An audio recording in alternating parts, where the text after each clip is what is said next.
बिस्मिल्लाहिर्रहमानिर्रहीम, अस्सलाम वालेकुम व्यूअर्स। मैं हूं फारूक जौहरी और आप देख रहे हैं जौहरी स्पीक्स।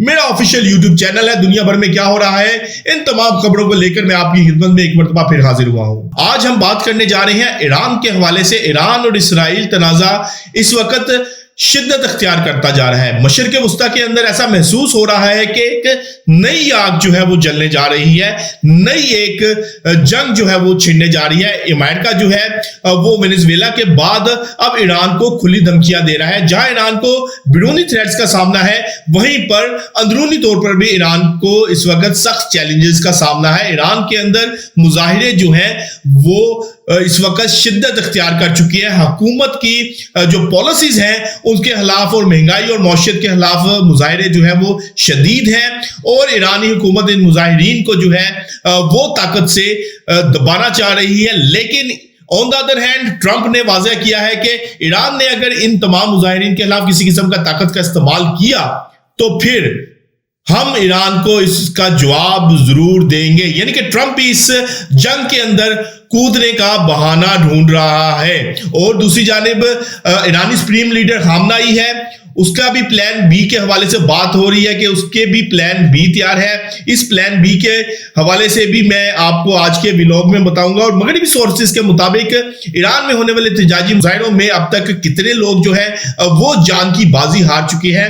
आज के व्लॉग में मैं आपको इस हवाले से भी बहुत अहम तरीन खबर देने जा रहा हूं और मैं आपको ये भी बताऊंगा कि ईरान के अंदर होने वाले जो मुजाहिरे हैं इसको कौन सपोर्ट कर रहा है और क्या ईरान के अंदर रजीम चेंज भी होने जा रही है। अब बहुत अहम तरीन मेरा व्लॉग है, आखिर तक मेरे व्लॉग को जरूर सुनिएगा।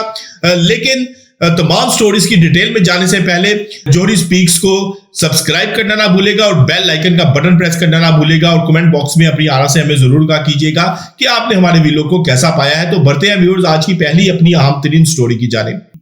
इसराइल तवील अरसे से ईरान के एटमी प्रोग्राम को अपने वजूद के लिए सबसे बड़ा खतरा करार देता रहा है। इसराइली इंटेलिजेंस एजेंसी मोसाद और फजाइया ने हालिया दिनों में ऐसी मशकें की हैं जो खास तौर पर तवील फासले तक मार करने वाले हथियारों और रडार से बचने वाली टेक्नोलॉजी पर मबनी है। माहिरीन का कहना है कि इसराइल सर्जिकल स्ट्राइक के जरिए ईरान की नतनर और फिरदो जैसे एटमी मराकज को निशाना बना सकता है। लेकिन सवाल यह है कि क्या ईरान खामोश रहेगा? इनके पास खुरम शहर और सजील जैसे बैलिस्टिक मिसाइल है जो मिनटों में तल अबीब को निशाना बना सकते हैं। अब बात करते हैं अमेरिका की। अगरचे ट्रंप इंतजामिया बज़ाहिर सफारतकारी की बात करती है, लेकिन पेंटागन के जराए बताते हैं कि खलीज फार्स में अमेरिकी बेड़ी की मौजूदगी किसी भी बड़े ऑपरेशन का इशारा दे रही है। अमेरिका की सबसे बड़ी फिक्र आबनाए हरमुज होगी, जहां से दुनिया को 20% तेल सप्लाई लाइन गुजरती है। अगर जंग बंद छिड़ी और ईरान ने इस रस्ते को बंद कर दिया तो आलमी मैशियत जमीन पर आगे रहेगी और पेट्रोल की कीमतें आसमान से बातें करने लग जाएंगी। यही वो खौफ है जो अमेरिका को बराह रास्त जंग से रोक रहा है, मगर प्लान बी हमेशा मेज पर मौजूद रहता है। लेकिन ईरान के लिए खतरा बाहर से नहीं बल्कि अंदर से भी है। ईरान में बढ़ती हुई महंगाई, बेरोजगारी और इंसानी हकूक के पामाली के खिलाफ अवामी एहतजाज एक बार फिर सर उठा रहा है। हालिया रिपोर्ट्स के मुताबिक ईरान के बड़े शहरों में मुजाहिरीन सड़कों पर हैं, जिनमें नौजवानों और खवातीन की बड़ी तादाद शामिल है। ये मुजाहिरे हुकूमत के लिए एक बड़ा चैलेंज बन चुके हैं। दुश्मन कुव्वत इस सूरत का फायदा उठा सकती है। अगर बाहर से हमला होता है तो क्या ईरानी अवाम अपनी हुकूमत के साथ खड़े होंगे या अंदरूनी खलफशार हुकूमत की तब्दीली का सबब बनेगा? ये वो सवाल है जिनने तेहरान की जो ईवानों में खलबली मचा रखी है। व्यूअर्स, सूरत इंतहाई नाजुक है। एक तरफ बैरूनी हमलावरों की तलवार लटक रही है तो दूसरी तरफ अंदरूनी तौर पर अवामी गुस्सा फट रहा है। क्या ईरान इस दोहरे चैलेंजेस का सामना कर पाएगा? आप किस बारे में क्या राय है?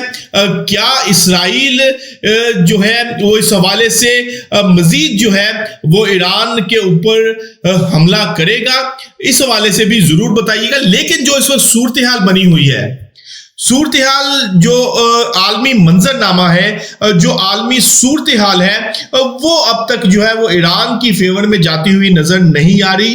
ट्रंप ने वाज़ेह तौर पर ईरान को कहा है कि अगर ईरान ने मुजाहिरीन के खिलाफ ताकत का इस्तेमाल किया तो फिर इसका जवाब ईरान को इसी जुबान में दिया जाएगा जिस जुबान में वो मुजाहिरीन के साथ निपट रही होगी। यानी कि ट्रंप ने ईरान को खुले अल्फाज में धमकी दे डाली है कि मुजाहिरीन के खिलाफ किसी तौर पर भी ताकत का इस्तेमाल ना किया जाए।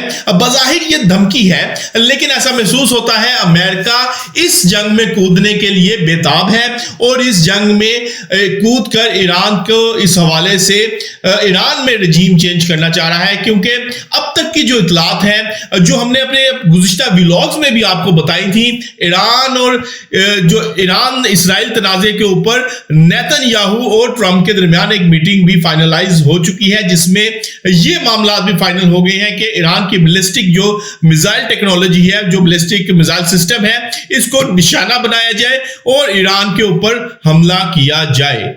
तो ये मामला तो तकरीबन फाइनल है, लेकिन अब तक इस हवाले से टाइम फ्रेम तैयार नहीं हुआ, ना ही टाइम फ्रेम के ऊपर अभी बात हुई है कि ये हमला कब किया जाएगा। दूसरी जानिब द टाइम्स ने बहुत एक अहम तरीन आर्टिकल लिखा है जिसके मुताबिक ईरानी सुप्रीम लीडर ने भी प्लान बी तैयार कर रखा है और अगर ईरान के हालात कंट्रोल में नहीं आते तो फिर ईरानी सुप्रीम लीडर जो कि खामनेई है वो ईरान छोड़कर मॉस्को में शिफ्ट हो सकते हैं। अब सूरत हाल जिस तरफ जा रही है, जो ईरान में मुजाहिरे हो रहे हैं, उस हवाले से ईरानी इंटेलिजेंस एजेंसीज और जो आलमी इदारे हैं जो इस तमाम सूरत हाल को मॉनिटर कर रहे हैं, उनके मुताबिक इन मुजाहिरों को हवा जो है वो इसराइली मोसाद और अमेरिकन इंटेलिजेंस एजेंसीज दे रही हैं और ईरान में जो है वो रजीम चेंज करने की भी कोशिश की जाएगी।